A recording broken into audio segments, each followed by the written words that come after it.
Eu estava no auge da minha carreira, eu era um modelo internacional, como você falou, e eu morava com a minha namorada em Nova York e a gente viajava o mundo todo.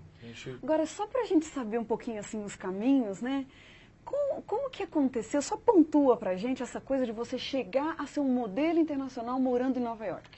Eu, com 18 anos, eu fui convidado por uma agência de Milão, que foi até São Paulo, e eu estava numa agência de São Paulo e esse booker de Milão, esse agente de Milão, falou assim, eu quero você na minha agência. E a partir daí eu comecei a trabalhar como modelo. Eu tranquei a minha faculdade, eu estava fazendo direito na época, eu tranquei a faculdade, meu pai liberou para eu ir, eu fiquei feliz e fui. E a partir daí a gente começou a viajar o mundo todo, trabalhando. E aí depois de um tempo eu tirei como base Nova York, eu fiquei morando em Nova York com a minha namorada. E quando eu tinha 24 anos já estava no auge da minha carreira já. Então, que sentimentos que te acompanhavam? Porque para muita gente que é brasileiro, que está assistindo a gente agora, muita gente de repente tinha esse sonho, talvez na vida ou ainda tem, né? E pensa o seguinte, uau, uma pessoa que chega a morar em Nova York como modelo internacional não pode ter motivo nenhum para não ser feliz. Exatamente. E olha, eu recebo até muitas perguntas de mães que têm os filhos que são adolescentes, são jovens, querendo entrar nesse mundo. E eu aconselho sempre a não entrar, porque primeiro que o mundo da moda hoje ele está muito corrompido. E segundo que já não dá mais para um cristão, sabe, entrar nesse mundo e continuar em comunhão com Deus. Até por isso que eu parei, porque para mim fazia muito mal, sabe? Os homens olham para os atores da novela e por mais que eles falem assim, eu não quero assistir novela, eles parece que querem ser como eles, as mulheres querem ser como elas. E só que eles não sabem que por trás de toda essa fama, de toda essa história de sucesso, existe uma pessoa que é como eu e você, só que muito mais triste. Agora, como que você explica essa tristeza que você sentiu aos 24 anos? Pois é, quando eu era bem jovem, bem criança ainda, eu já tinha planejado a minha vida. O meu pai, ele sempre nos ensinou a ser o primeiro, sempre o primeiro. Ele era uma pessoa extremamente capitalista e estava certo, sabe? Nesse sentido de não conhecer Deus, não conhecer muita coisa da Bíblia, ele nos apresentava o mundo de uma forma que deveria ser assim, a gente procurar dinheiro, procurar o sucesso, procurar ser sempre o primeiro. Então eu procurava isso e finalmente eu consegui. Na minha carreira eu consegui atingir um dos maiores pontos que alguém poderia conseguir. Só que o problema é que como o mundo te ensina que ali está a felicidade, ali está no sucesso, na fama, do dinheiro, ali está a felicidade, a gente procura e quando a gente chega nesse ponto, a gente fala assim, bom, agora eu vou ser feliz. Agora eu vou conseguir finalmente ser feliz. Só que a partir do momento que você chega e você visualiza tudo aquilo, você está naquele ambiente, você percebe que você é a mesma pessoa. Você não é aquela pessoa que criaram para você, sabe? Que você vai ser feliz quando você for famoso. Quando você tiver um carro do ano, um carro importado, você vai ser feliz. Quando você tiver uma casa na praia, um prédio de um apartamento de 5 milhões de dólares, você vai ser feliz. Só que o problema é que quando você adquire tudo isso, você percebe que existe ainda essa ânsia dentro do seu coração por algo que você não sabe o que é na verdade. Que é maquiado pela sociedade e que ninguém fala para você. E só quando você chega naquele ponto que eles percebem, que você percebe que é uma mentira. O que você começou a fazer nessa fase que você estava longe de Deus e você disse que não tinha ainda um contato muito forte com Deus? O que você começou a fazer, já que você alcançou o que todo mundo dizia que era o segredo da felicidade e a felicidade não estava ali? Que saídas você começou a experimentar? Bom, primeiro eu analisei a minha vida e falei, por que eu estou vivendo? Né? Por que eu acordo pela manhã, respiro, sigo o meu dia? Porque o meu dia é basicamente como o dia de todo mundo. Você acorda pela manhã, toma o seu café da manhã, vai para o trabalho, almoça, volta a trabalhar, vai para sua casa e vai dormir. Ou se não, assiste joguinho de futebol ou uma novelinha antes de dormir. E para quê? Para o dia seguinte você fazer tudo outra vez. Então eu fiquei pensando, será que é isso? Será que é só para isso que eu estou vivendo? Será que é só para isso que eu nasci? Tem que ter alguma coisa a mais. Só que eu comecei a analisar a minha vida e percebi que eu tinha tudo o que um ser humano normal gostaria de ter. Só que eu ainda não tinha satisfação. Eu ainda não era feliz. Então eu falei, o que está faltando para mim? O que está faltando para mim? E foi aí que voltei para o Brasil, com a esperança de alcançar essa resposta. E foi que eu percebi que depois de uma análise profunda na minha vida, que a única coisa que estava faltando para mim era Deus. Olha. E eu falei, pera um pouquinho, mas Deus, sabe, essa coisinha tão pequenininha que na minha mente era isso, uma coisa tão pequenininha, será que só isso está fazendo essa diferença? Não é possível. Então foi aí que eu comecei a procurar Deus, foi aí que eu comecei a voltar a procurar Deus primeiro. Quando eu estava sozinho em casa, eu aproveitava e falava assim, Deus, se você existe, aparece para mim. E nada acontecia.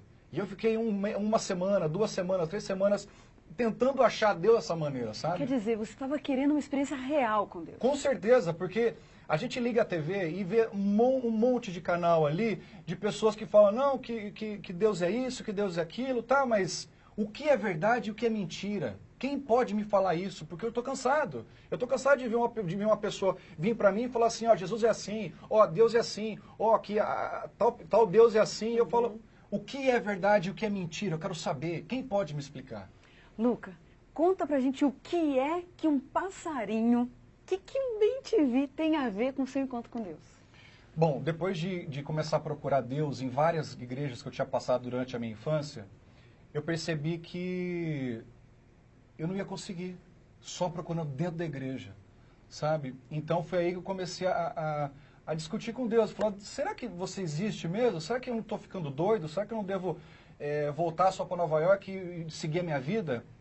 E foi aí que eu conheci um pastor, que se chamava Pastor Ivan Canhadas, e ele me falou assim, Luca, o que você precisa fazer é acordar pela manhã, e antes de tomar o café da manhã, você lava o rosto, toma um copo d'água para realmente acordar, vai para sua cama, ora, fala com Deus, abre o coração a Deus e estuda um capítulo da Bíblia.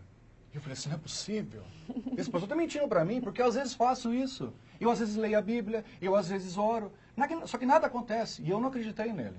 E foi que naquele dia eu voltei para casa sem acreditar nele, não ia colocar aquilo em prática. E uma bela hora da madrugada, eu ouço um barulho ensurdecedor, que era do BenTV. E eu olhei o relógio 5h11 da manhã. 5h11 da manhã, e até o momento eu não sabia que era o BenTV. E aí eu fui até a janela, a minha esposa, que na época era minha namorada, estava do meu lado, e eu falei, que barulho é esse? Que barulho é esse?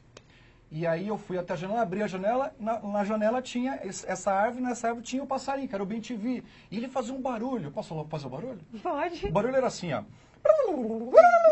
Parecia um piro atômico. Eu nunca vi um BenTV fazendo esse tipo de som. Porque BenTV, ele faz BenTV, não é? Ele faz esse tipo de barulho. E aquele passarinho era estranho para mim. Enfim, ele me incomodava tanto que eu não conseguia dormir. Porque ele continuava lá. Eu voltava na cama para dormir, só que ele continuava lá. Então eu tinha que descer até o térreo, até o jardim, abrir a porta do jardim, ir até a árvore, balançar a árvore para ele poder ir embora. Só que daí, quando eu volto para a cama, você não consegue mais dormir, certo? E isso continuou acontecendo durante mais ou menos 2 semanas. E eu ficava com aquele bicho na minha cabeça. E o engraçado é que era sempre no mesmo horário aquele passarinho ia lá. Sempre no mesmo horário, 5h11 da manhã. Veja, não era nem 5h10, nem 5h12, era 5h11 ele estava lá. E eu falava, que bicho é esse? Será que ele tem algum relógio de pulso? Porque não é possível, ele está precisamente 5h11 lá. E cantava, era histérico. Enfim, eu não conseguia dormir quando eu voltava para a cama e aquilo me destruía. Porque eu não tinha um horário fixo para acordar. E eu vivia como vegetal durante essas 2 semanas, até o momento que, na última vez eu desci e falei assim, depois de espantar o passarinho, eu voltei para a cama e eu falei assim, quer saber? Eu vou ajoelhar aqui e alguma coisa vai acontecer, porque não é possível. Depois aquele pastor ter falado para mim que eu preciso acordar pela manhã, falar com Deus e estudar um capítulo da Bíblia, eu não estou fazendo isso, e de maneira miraculosa começa a aparecer esse passarinho. Não é possível que isso é uma coincidência. Então eu vou ajoelhar aqui e alguma coisa vai acontecer. Não deu outro, eu ajoelhei e eu fechei o olho. Vamos esperar um segundinho, bem nesse momento. A gente vai interromper 1 minutinho a nossa conversa. Daqui a pouquinho, no próximo bloco, a gente vai ver. E o que será que aconteceu? Qual foi, de fato, a mudança que aconteceu na vida do Luca a partir dessa experiência? E depois dali, quais os obstáculos ele teve que enfrentar? O que significa mesmo ter uma experiência concreta com Deus? Daqui a pouquinho, depois do intervalo, a gente se fala.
O programa 180 Graus, o ponto da virada está de volta. Quem está com a gente hoje é o Luca Mendes e ele vinha dizendo da sua experiência como modelo internacional e de uma vontade, depois de buscar todas as saídas para encontrar a felicidade, ele teve a vontade de encontrar Deus. Luca, naquelas 2 semanas em que um bem te via às 5h11 da manhã, te acordava de uma forma até misteriosa, você disse, só pode ser Deus. E aí, o que aconteceu? Nesse dia que eu voltei para a cama, depois de ter balançado essa árvore ali, e aí eu ajoelhei, fechei o olho e falei assim, meu Deus, se você existe de verdade, aparece para mim. Aparece para mim. Ou se não, faz esse bicho parar. Porque eu não aguento mais esse bicho aparecendo em casa. Eu estava acabando com a minha vida. E eu estava assim, eu não sei se você já fez aquela oração, que você tem certeza que você vai ver algo sobrenatural quando você abre os olhos. Então você abre os olhos assim, né? Você está assim, você abre os olhos assim, ó. E você olha. E eu olhei o quarto todo e falei, não tenho certeza que eu vou ver. E nada. Aí eu olhei até embaixo da cama, porque não, deve ter algum anjo, alguma coisa embaixo da cama. E você olha. E nada. Nada aconteceu. Só que daí eu dormi, segui aquele dia. E na noite seguinte, a gente dormiu. E adivinha que aparece no dia seguinte? O passarinho não apareceu mais. Só que o engraçado é que eu acordei às 5h11 da manhã. E é engraçado porque você fica esperando o bicho aparecer, sabe? Eu fiquei esperando, não é possível, já é 5h11, sempre aparece. Só que eu lembrei da oração do dia anterior, sabe? Eu falei, espera um pouquinho, eu pedi para ele não aparecer mais. Será que ele não está lá na árvore? Está querendo me enganar? Aí eu fui até a janela, abri e nada. Creriana, esse passarinho nunca mais apareceu em casa. Mas eu te falo uma coisa. Eu nunca mais parei de acordar pela manhã, falar com Deus e estudar um capítulo da Bíblia. E olha, essa simples coisa, essa simples ação, essa simples atitude me transformou naquilo que eu sou hoje. E olha, os meus amigos não me reconhecem, meus amigos de antigamente não me reconhecem mais. E eu passo na rua assim, eles olham pra mim e falam, alguma coisa tá diferente em você, Luca. Eu não sei o que é. E eu falo, meu amigo, hoje eu sou feliz.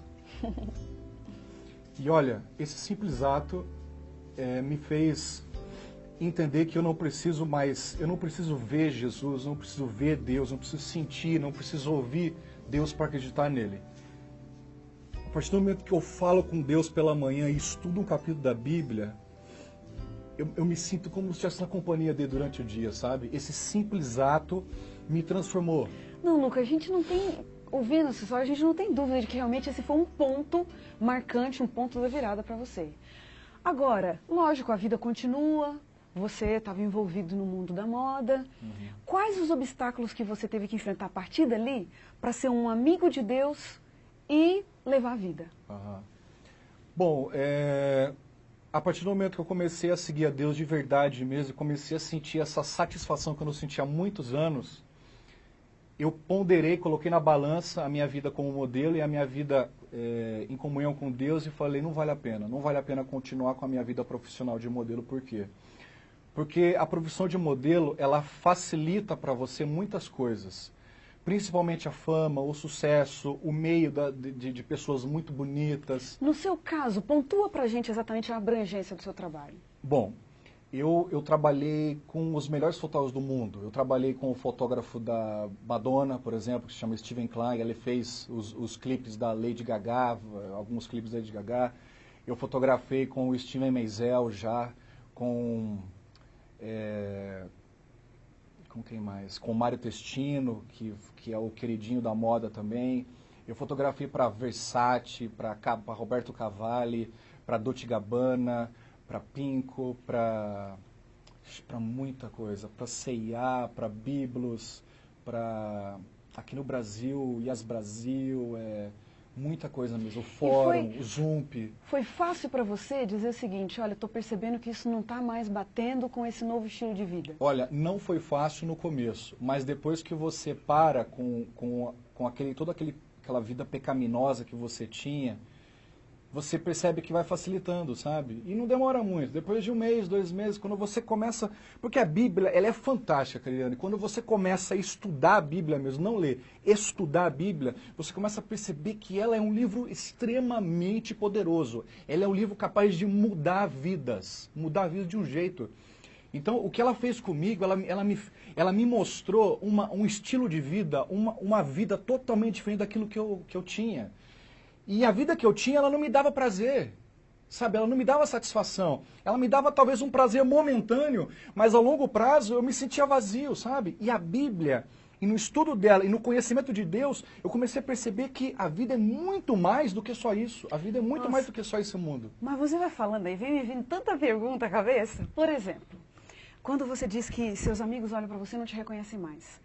O que tem de tão diferente na cabeça do Luca, de 24 anos, para a cabeça do Luca depois que se converteu? Que mudança de visão de mundo que aconteceu? O Luca, de 24 anos, ele tinha uma ambição incrível por ser famoso, ter sucesso, ser o melhor na sua área. E eu tinha recebido um convite, inclusive, para fazer um programa, um seriado, na época, que estava começando, que se chamava Lost. Eu não sei se você conhece esse programa. E era para mim fazer a participação que tinha um brasileiro lá, era para eu fazer. Só que no dia seguinte eu não fui, porque eu já estava totalmente insatisfeito com essa coisa toda, sabe? Então, os meus amigos de antigamente, eles gostavam de mim porque eu era arruaceiro, eu era uma pessoa que vivia bebendo, uma pessoa que não tinha apego a nada, sabe? Tudo para mim era descartável, principalmente relacionamento familiar, relacionamento com namorada, relacionamento, sabe? Tudo para mim era tudo artificial. Então, eles olhavam para mim como se eu fosse um modelo de existência, sabe? Porque eles olhavam para mim como algo que eles queriam ser, sabe? Só que o que eles não sabiam é que eu não era feliz daquele jeito. Só que eles lutavam para ser. Então, hoje em dia, quando eles me encontram e eu falo para eles assim, olha, eu sou feliz assim, eles não acreditam. Ele fala, não. Eu, por algumas vezes, fui até convidado a fazer novela numa rede aí grande, de emissora grande, e eu também não rejeitei também. Então, tudo isso fazia com que os meus colegas falassem assim, Luca, o que você tem, cara? Você está ficando fanático. Eu falava, a palavra não é fanático, a palavra é paixão. Sabe, quando você se apaixona por algo que você não conhecia, é algo muito... ele preenche você, sabe? Então, é essa coisa aí também que é misteriosa, né? Essa coisa da conversão, é impressionante isso.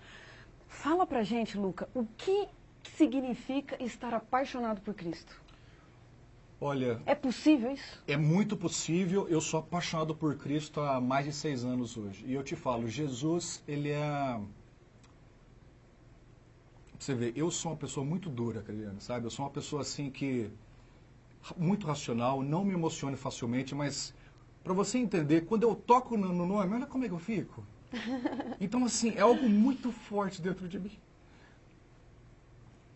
Ele veio de um jeito na minha vida, Deus entrou de um jeito na minha vida, que é como uma...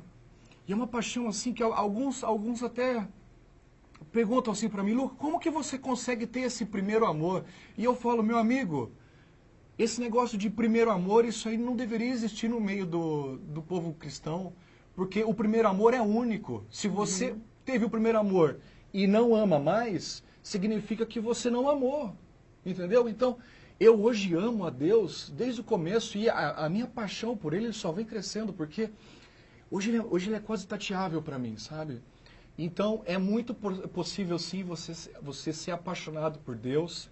Só que para isso acontecer, você precisa ter um relacionamento sólido com Ele, como qualquer área na sua vida. Não somente como você se relaciona com a sua esposa, com seus amigos, com os seus pais, com os seus filhos. Quando você se relaciona dessa forma com Deus, andando com Ele 24 horas por dia, você percebe que Ele é muito vivo do seu lado. Você percebe que Ele te influencia, que Ele te mostra o caminho certo. Mas só que essa comunhão, ela exige um pequeno esforço no começo. Como eu te falei, a minha comunhão, ela começa de manhã. É de manhã que eu vou ali na cama, eu antes de tomar o café da manhã. Antes de qualquer coisa, eu vou ali nos pés da minha cama e falo assim, meu Deus, me ajude nesse dia que você sabe o que vai acontecer comigo. Me proteja, me inspire e estudo o capítulo da Bíblia, porque eu quero que Deus fale comigo através da Bíblia também, nessa resposta. Lucas. E durante o dia, eu vou mantendo essa comunhão com Ele. E por causa disso, esse é o segredo de ter uma paixão com Jesus. Quando Olha, você tem comunhão. A única forma que eu tenho para dizer é o seguinte, que história linda. Não tem mais o que dizer. Bom. A gente tem umas perguntinhas aqui, um ping-pong no nosso programa. Fala pra gente o que vem à sua mente quando você ouve a palavra vida. Deus, com certeza. Sucesso. Sucesso, estar com Jesus no céu. Dinheiro. Dinheiro... Puxa, dinheiro...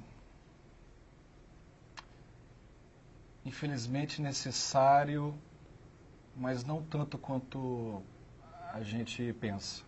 Pecado.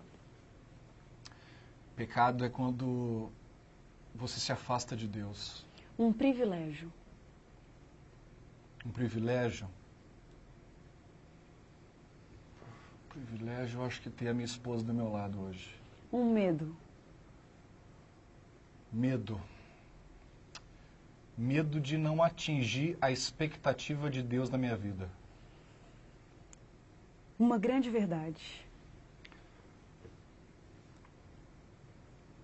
Só Deus pode satisfazer o ser humano, nada mais. Uma grande mentira.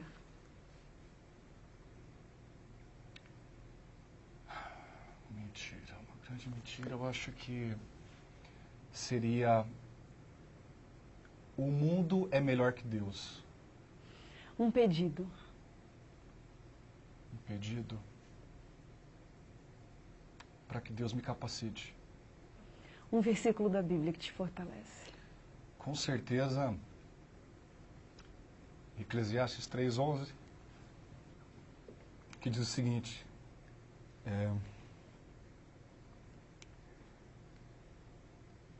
que Deus colocou a eternidade no coração do homem, sem que ele percebesse. E eu acho que somente Deus é eterno. E quando ele fala isso, ele fala que o homem tem um vazio dentro do coração que somente ele pode preencher.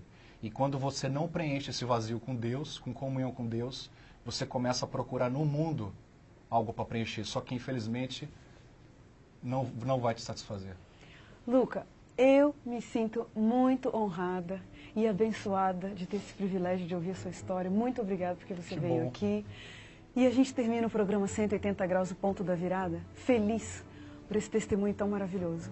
E como diz o texto bíblico, era preciso que nos regozijássemos e nos alegrássemos, porque esse teu irmão estava morto e reviveu, estava perdido e foi achado. Que Deus te abençoe, um grande abraço e até o próximo programa.